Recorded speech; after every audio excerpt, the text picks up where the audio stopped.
Has seen its fair share of ballot questions over the last few years, and next year may be no different.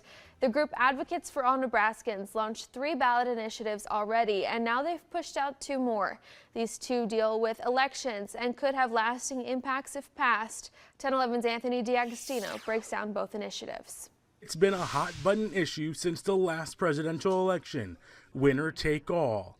Just this past legislative session, we saw senators trying to get this across the finish line, but they couldn't. Since 2008, Nebraska has split the electoral vote 3 times, in 2008, 2020, and 2024, with each one coming from the 2nd Congressional District.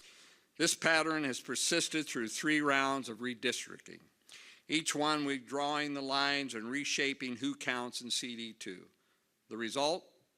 Some Nebraskans have literally seen their presidential voice silenced, not because they changed their vote, but because the district lines changed around them. In a statement provided by the Nebraska Democratic Party, Chairwoman Jane Klebb says in part, Republicans know they do not have the votes to change our fair electoral vote system. Nebraskans made it clear last year that they support our fair electoral system.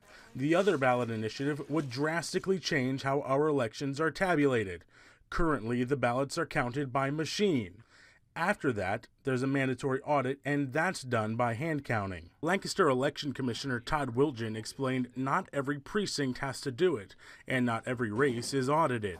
The last year, we only counted 3 races in 3 precincts. And just that amount of time, it took us 2 days. He said if we went strictly to hand counting ballots, it would take much longer. According to AFAN, what matters most is transparency and trust. Of course, there's going to be human error. There will be situations just as much as a machine will have to be counted again. And there has been proven situations where a machine miscounted.